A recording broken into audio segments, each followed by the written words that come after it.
Hello, everybody. An honor to be with you today. Um, Let me give you a little bit of my backstory to explain why I was asked to give this keynote address. And it's a story that will be familiar, I'm sure, to many. I'm a political scientist whose field of study has mostly been American politics and governance. Um, Plenty of pathologies there to deal with. But I ended up involved in policy towards mental illness and mental health, not because I chose to, but because I had to. And that was because, like so many others, my family experienced a tragedy. My son Matthew was a brilliant, funny, and talented young man who had been a national champion high school debater, went to Princeton and succeeded, moved to Hollywood, where he was beginning a flourishing career, and then at age 24 had a psychotic break. We don't know exactly why or what triggered it. We know that these things happen for people often between the ages of 17 or 18 and 25, 26, when the prefrontal cortex of the brain is starting to develop and fuse, and stress, sometimes genetic things, can trigger psychosis. Romantic failures, all kinds of other issues can come into play. But most significant for us is that my son Matthew, with his psychotic break, also had it accompanied by something that is not untypical for those with serious illnesses like schizophrenia, bipolar disorder, which is part of the brain disease called anosognosia. It took me a long time to learn to say it, much less to spell it, but it is basically a part of the brain disease where you have no insight into your illness. And if you're dealing with somebody who is over 18, who does not believe that he or she has a mental illness, then you're going to find a system that makes it almost impossible for you as loving parents or family members or even mental health professionals to intervene to provide any help. And anosognosia, we now know, we've tracked it in the brain. It is not something that people just make up. This lack of insight is definitely a part of the brain disorder. And if you go out on the streets and see a whole lot of homeless people, chances are that a sizable number of them will be there because they have illness and no insight, get no treatment, and can spiral something worse.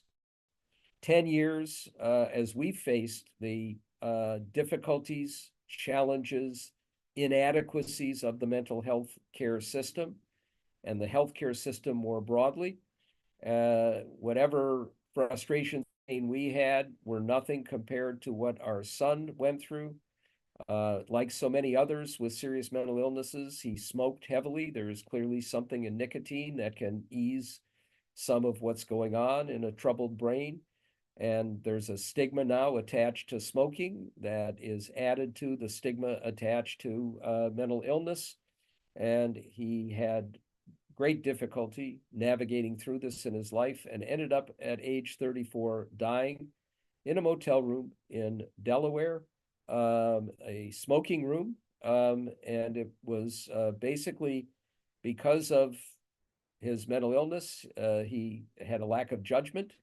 He was in a tent with a propane lantern, had his glasses on, reading a book, something he had done because he had, as a student at Princeton, had spent his junior year in South Africa, and he and his roommate would go out and camp out in this beautiful settings. And he found that there was a Serenity, same tent that they'd used. But he fell asleep. The propane it turned into carbon monoxide as it ran out in the land. He died of carbon monoxide poisoning. The circumstances are less significant than the facts. So after our son died, we had to decide whether we would just curl up into a ball as family members or try to do something to As Joe Biden has said very frequently, grief to purpose. We created a foundation in his memory, and we began to do our due diligence, looking into more deeply what the problems were with the system beyond what we had simply experienced as a family. Later today, you're going to have the ability to watch a documentary that we did as a consequence of this called The Definition of Insanity. I'm going to talk some about it today, but it's because as we were doing our due diligence, we encountered this remarkable judge in Miami-Dade County, Florida, named Steve Leifman, who had transformed the way the criminal justice system deals with those with serious mental illness, finding ways to save lives and save money at the same time. While our son had not had these terrible encounters with the criminal justice system, Matthew, with his psychosis, believed that God had come and taken his soul, but inadvertently had left his body behind. And he was on a quest to recapture his soul. He tried to do good deeds. He became more religious. Religious ideation is such a common experience for those with mental illness, and had, none of the disastrous encounters with the criminal justice system that so many others had. As we learn more about Judge Leifman and what he had done, we realized that this was not just about criminal justice and about the police and about mental illness. It involved all of those things, but also best practices and a way to deal with all of those who suffer from a mental illness, and ways in which you can help, including for those who have no insight. So we went down to Miami, my wife, Judy Harris, and I. We immersed ourselves in Leifman's program, have become friends and allies of his, and were blown away by what he had been able to do. And while it involved the criminal justice system, basically what, in a nutshell, Judge Leifman, over a 20-year period, brought together all the stakeholders. This is an important part of this, and it's something a judge can do better than almost anybody else. But he involved prosecutors, public defenders, other judges, the police, and people in the mental health community and in the health community more generally, to create a different kind of partnership. It's a partnership where any of those who come into the criminal justice system now for nonviolent felonies as well as misdemeanors. And that's really important because so many of these cases are dual diagnosis. It's people with a serious mental illness who have and often get brought in on drug charges. Of course, as we know, one of the tragedies in our system is that when in the 90s we cracked down on drug offenders, including not just dealers, but users, and had mandatory minimum sentences. A lot of the people caught up in that web had a mental illness and have now, basically had to go through hell and torture in prisons as a consequence. For people who come into the system who are identified as having a history of mental illness, they're given a choice of either going to trial, where they know the likelihood is that they'll end up in jail or prison, or going into a program where they get wraparound services, where they find a place to live, find some kind of housing, and a mental health professional, a peer specialist. One of our superstar peer specialists, Jason Volpe, will be on with the film later today and will answer some of your questions. And then they track them through the course of a year. And if people comply with the individualized program, the charges are expunged, which is huge. And many of them are able to basically get lives back and be able to live. But that's only one part of what Leifman has done. They've trained now over 9,000 police officers. Miami-Dade County is the 7th largest, most populous county in America. And they've got 30 or so separate jurisdictions there, the largest, but also some tiny ones. They've trained these police officers in crisis intervention team policing, a week-long intensive program on how to deal de-escalate conflict instead of doing what they're mostly trained to do, which is to escalate when people don't comply with ends. And that is not something that people suffering a psychosis or in crisis are going to be able to do. And they have often escalated in the past into something worse or tragic.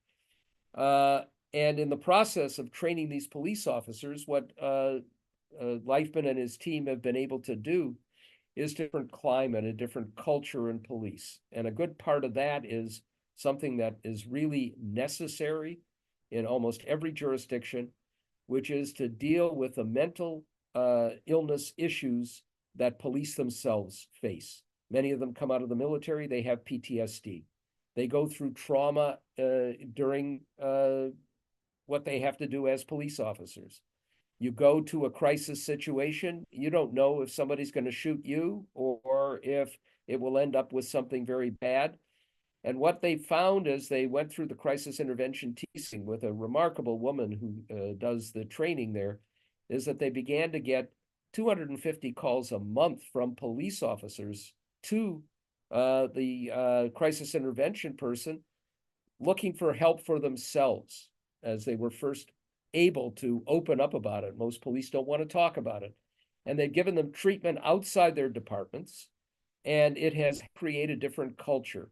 Now, in general, in the Miami-Dade situation, if you're a police officer and you encounter somebody in a mental health crisis, if you deal with it without violence, you're the good cop.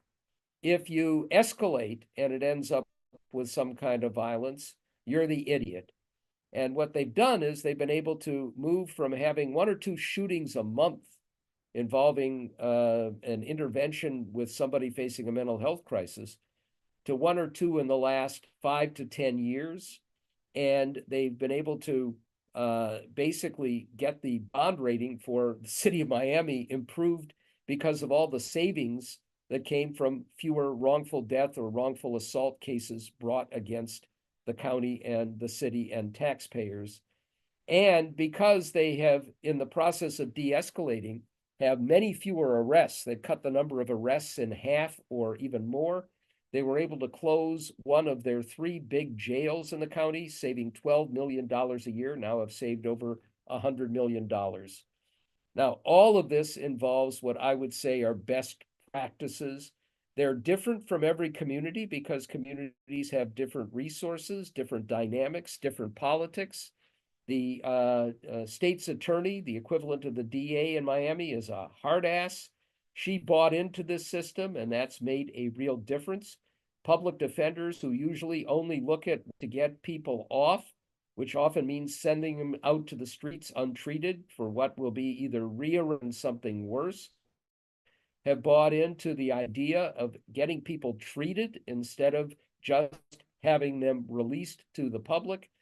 And all of that has made a big difference. There is nothing perfect, and there is especially nothing perfect in a system that we know is deeply broken, has not put the resources to bear where it ought to be put to bear. What we know, as you know, in Oregon, is that for the most part, the treatment of people with serious mental illnesses, and especially those who are untreated and who have anosognosia, is incarceration rather than getting people the treatment that they need. We know that as a general matter, our country is in a shameful place. We incarcerate far more people than any other society. We have 4% of the world's population and 25% of the world's inmates. And we also know that 70% of those or so in prison have either a mental illness or a substance abuse disorder or both. And a very substantial share of them have a serious mental illness. We know that we spend over $1 trillion a year on this process, and we know that the costs of incarcerating somebody with a mental illness are dramatically more than the costs of providing them outpatient treatment or treatment of any sort in the process. So we know that people with mental illnesses in the United States are 10 times more likely to be incarcerated than hospitalized. Annually, we have almost 2 million people with serious illnesses arrested. And on any given day, we have about 400,000 with mental illnesses who are incarcerated in jails and prisons across the country. And another far more than 500,000 are on probation in the community. And because they're not treated, they're more likely to be arrested as well. So once we did this film, we didn't do it just to have a film. It was broadcast on PBS. We premiered it at the Miami Film Festival right before COVID. In fact, we had to stop a screening because they shut down the film festival as COVID was just taking over. But we wanted to use it as a template to go around the country to try and improve the process and improve best practices. Earl Blumenauer, who's a longtime friend of mine, saw the film, said, we want to bring this to Portland. Leifman, our filmmaker, Gabe London, and I went to Portland, and Congressman Blumenauer and his staff put on a day of programs where we were able to meet with judges, state and federal, with prosecutors and public defenders. And then, besides a screening of the movie, we had a summit in effect, which included the governor and her spouse. It included the Chief Justice of the Oregon Supreme Court, and Chief Justices around the country and judges more generally have been more responsive.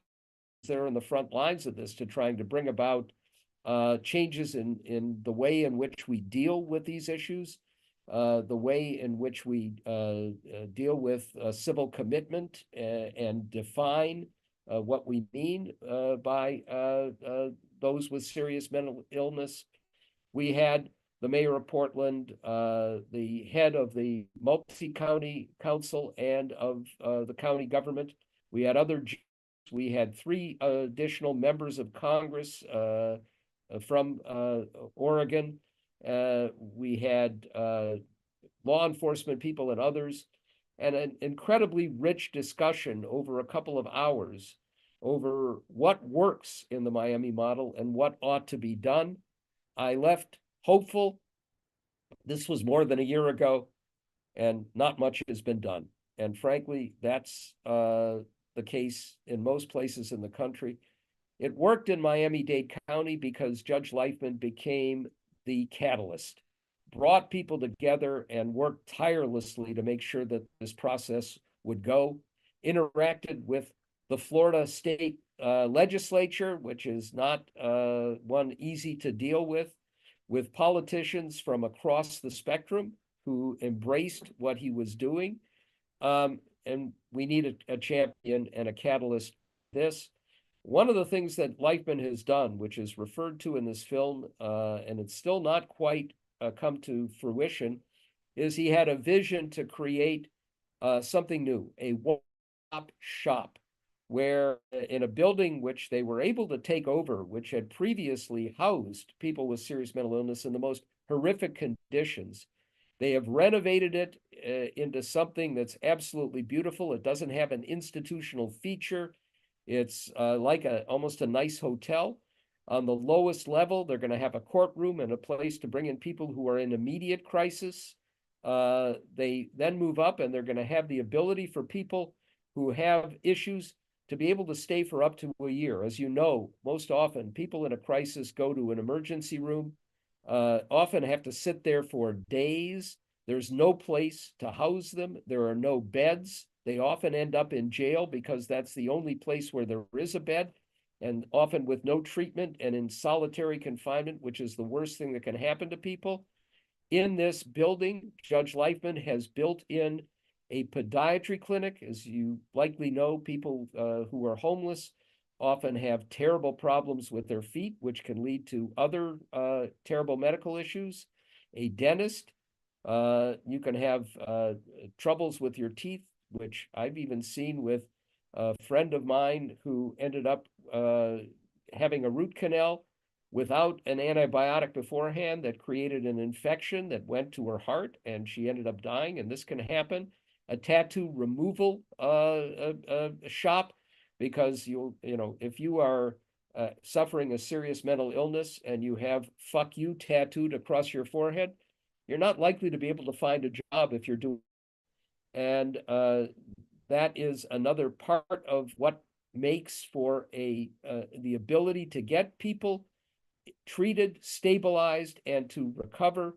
And a 5,000 square foot kitchen with culinary training so that people who are then stabilized and are able to go out have the ability to get jobs with restaurants or caterers. The Miami Heat stepped in and put in a first-class gym so that people who are there can actually have the ability to have leisure activities, and exercise can be an enormous benefit under these circumstances. When we were in Portland, Earl Blumenauer noted that there was a hotel not far from where we were holding this meeting that was for sale for a pretty nominal sum. Lots of beds, 3 industrial kitchens that would be perfect to create a parallel kind of one-stop shop, something that has not been done anywhere in the country, where you can get wraparound services. I will add that in Miami, one of their partners who's contributed resources is Jackson Memorial Hospital, because they are going to save money by having people go into this particular facility instead of having them come to their emergency rooms where they're often even compensated for it. And you had this facility there ready to be the next in the cutting edge of being able to treat people with serious illness, with substance abuse problems. One day in Portland made it clear to me how visible that problem is, with people on the streets, with drugs, with mental illness, unable to find any place to go or treatment. And when we were there, we know that there were at least 3 people just in one night who were dead of overdoses, and a number of others who ended up having to be hospitalized. It's a terrible problem, not just in Portland, but elsewhere. And yet, as best I can tell, nothing has happened. There is no catalyst yet. The good news here, I will say, and I'm going to mention a couple of other things before I end and we can open it up. Bad news for us in Washington, Earl Blumenauer is retiring, and he has been a force for good in many areas, from transportation to voting and political reforms to dealing with some of these issues. And he is going to come back to Portland for the next chapter in his life, and I am hopeful, and he has said he's going to do this. He will take on this set of issues and try and move them forward and move them beyond where we were. The governor and her wife, who is a social worker, were clearly to grasp this issue and wanted to do something more about it. The judges who were there, you've had champions trying to deal with this set of problems, and it's an uphill battle.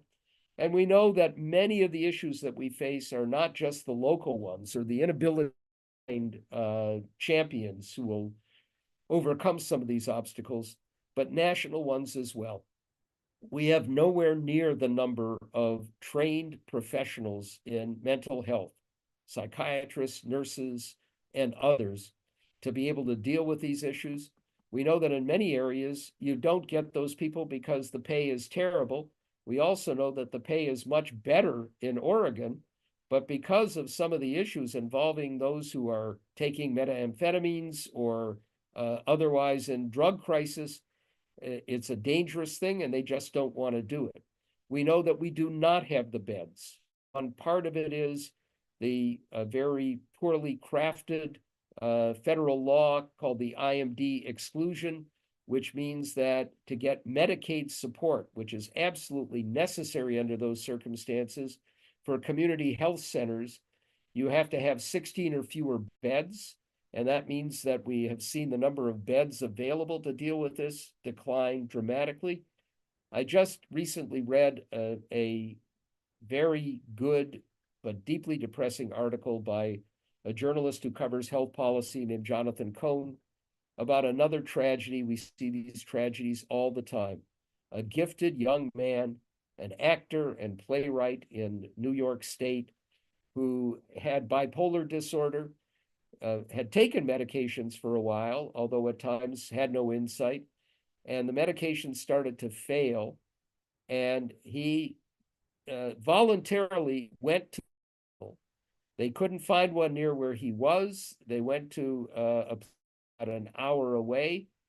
They put him in the emergency room where he languished because there were no beds.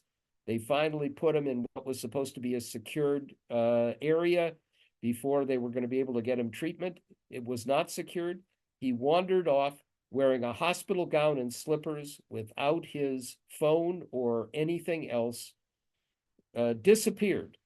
And there's footage of him walking out and nobody noticing. And months later, his body was recovered by a river. This is not an uncommon phenomenon. People sitting without beds, needing serious treatment, nobody to help them. We need to have more resources put in the appropriate places, take them away from incarceration and move them into creating the facilities and training people and giving them the resources and incentives to be able to deal with these issues. And we know that the crises that we have are going to get worse in the aftermath of COVID, not only with the isolation that's been there, young people and others, the level of stress that's going to mean more people with schizophrenia, bipolar disorder, other serious mental illnesses, and other kinds of stresses, and a system that is simply spread way too thin and not going to be able to deal with it. We have to deal with this not just in the criminal justice system, but in the civil system. We have to deal with it by trying to create a better balance. Civil liberties matter enormously. We do not want to go back to the hellholes that we had before the 1960s, where people were put into horrific asylums against their will or often without even knowing what was going on, and deteriorated badly.